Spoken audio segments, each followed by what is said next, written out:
السلام علیکم ورحمت الله وبرکاته. د نهم ټولګي ګرانو زده کوونکو په دې هیله چې جوړ او روغ به یاست، د دیني ښوونې نننی درس ته مو ښه راغلاست درته وایو. د درس عنوان مو دی مضاربت. راځئ په درس باندې شروع کوو. بسم الله الرحمن الرحیم. ګرانو زده کوونکو، زموږ ستاسې د درس عنوان مضاربت دی. په ننني درس کې به د مضاربت تعریف، پیژندنه، مضاربت احکام او نور اړونده اړین موضوعات وپېژنو. لومړی د مضاربت تعریف. مضاربت په لغت کې د ضرب او د سفر په معنا دی، ځکه مضارب د مضاربت دپاره سفرو، ګرځېدلو، ستړیا ته اړتیا لري.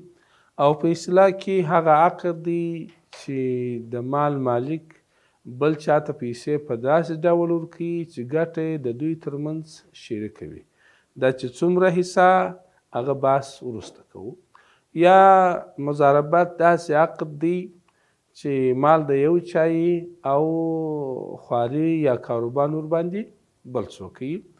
یا ویلی سو چې د مالونو یو ډول شرکت دی.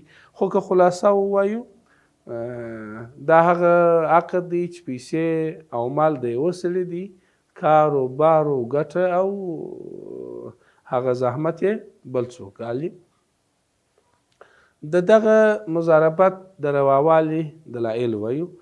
د مضاربت رواوالی په قرآن عظیم شان هم ثابت دی، د پیغمبر اسلام په احادیثو، د صحابو په اقوالو هم ثابت دی، او د امت په اجماع باندې هم ثابت دی.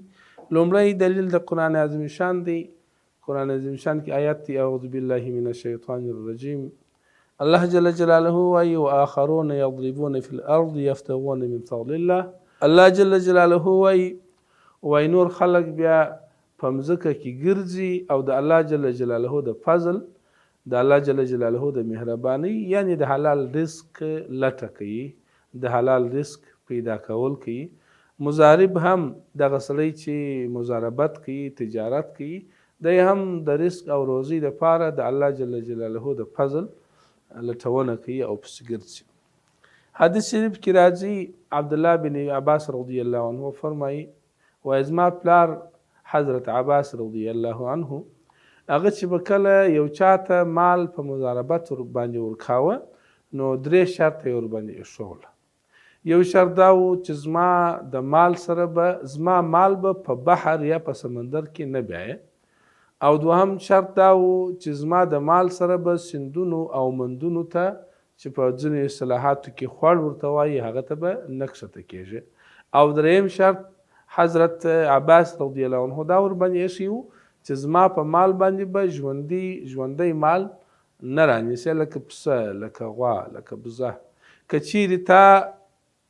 که چیرې تا د دغو شرطونو منل ونه کړل، دغه شرطونه دې مات کړل، نو که چیرې کوم تاوان زما پر مال باندې راغلی، د هغه تاوان ذمهواره ته یې. او د امت علماو د مضاربت پر رواوالي باندې اجماع کړې ده. راځو د مضاربت د رواوالي حکمت ته. خبره دا کوو چې مضاربت په شریعت کې ولې روا دی، ولې جائز دی، ولې حرام نه دی.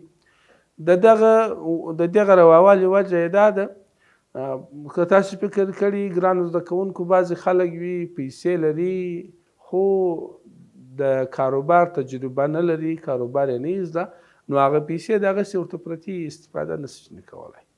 بعضې خلک بیا داسې چې کاروبار یې زده یي، تجربه لري، په ګټه وټه پوهېږي، اما خو پیسې نه لري چې کاروبار ورباندې وکړي. د دې دپاره چې د هغه سړي د پیسو څخه استفاده شوي او د خپلو پیسو څخه یې ګټه لاسته راوړي، او د دوهم کس د تجربې څخه استفاده شوي، خپله تجربه یې په کار اچولی او د هغه څخه یې استفاده کړي، نو په شریعت کې دغه د مضاربت عقد ورته جایز شوی او روا شوی دی. راځو بل د مضاربت رکن هغه شي ته ویل کېږي چې بل شی ورباندې بنا وي. یعنی د مضاربت لپاره ارکان یا رکن ایجاب او قبول دی، په هغه الفاظو باندې، په هغه خبرو باندې، په کومو سره چې د مضاربت عقد صحیح کېږي. په دریم قدم کې راځو د مضاربت ډولونو ته. مضاربت هم لکه نور عقدونه ډولونه لري.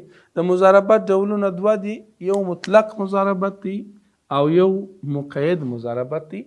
مطلق مضاربت هغه ته ویل کیږي چې قیود او ځینې لارښوونې او قیودات پکې کې نه وي. د مثال په ډول د مال خاوند هغه سړي ته ووایي دغه زما پیسې دي، ته چې هر مال پرانیسې، په هر ځای کې پرانیسې او د هر چا څخه یې رانیسې، ستا اختیار دی، زه کار نه درلرم. دا مطلق مضاربت دی. په دغه صورت کې مضارب آزاد دی، د چا سره تجارت کوي، د څه شي تجارت کوي، په کومه ساحه کې کوي، پر ده باندې شرعاً کم موانع نشته، دی نشي منع کولی. او دوهم مقید مضاربت دی. د مقید مضاربت د نوم څخه لا معلومیږي چې په دې کې قیودات یا ځینې قیدونه شته. هغه دا دی، هغه په دې ډول دی چې د مال خاوند و مضارب ته ووایي چې ته به زما په مال باندې په فلان ځای کې تجارت کوې، فرضاً په کندهار کې به کوې، فلانکی مال به ورباندې رانیسې او د فلانکي سړي سره به تجارت ورباندې کوې. که چیرې مال، ځای او یا کس ورته مشخص کړي، هغه ته مقید مضاربت وایو. او که مشخصات نه درلودل نو هغه بیا مطلق مضاربت دی. څلورم شی چې د نن په درس کې د یادولو وړ دی هغه شرطونه دي، د مضاربت د عقد شرطونه. دا شرطونه پر څو ډوله دي. بعضې په عقدینو پورې اړه لري، بعضې په سرمایه پورې اړه لري، بعضې په ګټه پورې اړه لري. لومړی راځو د عقدینو شرطونه وایو. عقدین یو د مال خاوند دی، د چا چې پیسې دي، او بل هغه کارګر دی چې په پیسو باندې کار کوي، دې ته عقدین ویل کیږي. د عقدینو دپاره لکه څنګه چې موږ په وکالت کې شرطونه وویل، هم هغه شرطونه دي. عقل دی، دغه عقدین به دواړه عاقلان وي، لیونیان به نه وي. که چیرې یو د دوی دوه څخه لیونی وو، بیا د عقد نه صحیح کیږي. همدا ډول بلوغ دی، کوچنیان به نه وي چې په بعضې حالاتو کې استثنا لري. دریم شی قصد دی. قصد دا چې عقدین که د مال خاوند دی او که کارګر دی، دوی به دواړه دغه د مضاربت عقد په رښتیاګو کوي، په قصد به یې کوي، ساتیری و ګپ او نور شیان به یې مطلب غرض نه وي. څلورم شی دا دی چې د مال خاوند به دغه مضارب پیژني، هغه به ناولده نه وي. که چیرې د مال خاوند مضارب ونه پیژني، نو بیا د عقدینو د شرطونو څخه یو شرط کم دی، دغه عقد بیا نه صحیح کیږي، ځکه بیا مفضي و مشکلاتو ته و جنجالونو ته د خبره رسیږي که نه پیژني. په دوهم قدم کې د پانګې یا د سرمایې شرطونه وایو. هغه پیسې چې مضارب یې چلی ګټه ورباندې کوي، هغه ته موږ تاسې سرمایه وایو او بعضې ورته پانګه ویل کیږي. دغه پانګه او سرمایه هم ځان ته شرطونه لري. اول شرط یې دا دی چې دغه سرمایه باید چلیدونکې پیسې وي. داسې پیسې نه وي چې هغه نه چلیږي، د مروجو پیسو څخه به وي. دوهم شرط یې دا دی چې د پیسو اندازه به معلومه وي، 10 دي، 100 دي، 1000 دي، څومره پیسې چې د مال خاوند مضارب ته د مضاربت لپاره ورکوي، د هغو هغه اندازه به معلومه وي. که بې اندازې وه دا هم نه صحیح کیږي. دریم شرط دا دی چې پانګه یا سرمایه به معینه خو وي، معلومه خو به وي، موجوده به هم نه وي. داسې نه کیږي چې دی ورته وایي چې ګوره ته کاروبار شروع وکړه، لږ افغانۍ زه بیا وروسته درکوم، 50,000 افغانۍ زه بیا وروسته درکوم، ته کار شروع کړه، ما ورته شریکان.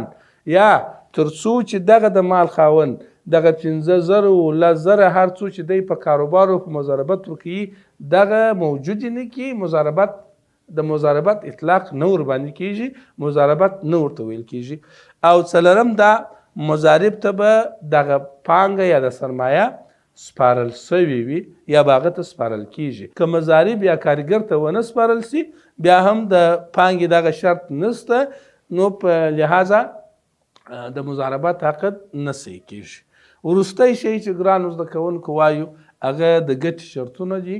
په ګټې پورې 2 شرطونه اړه لري.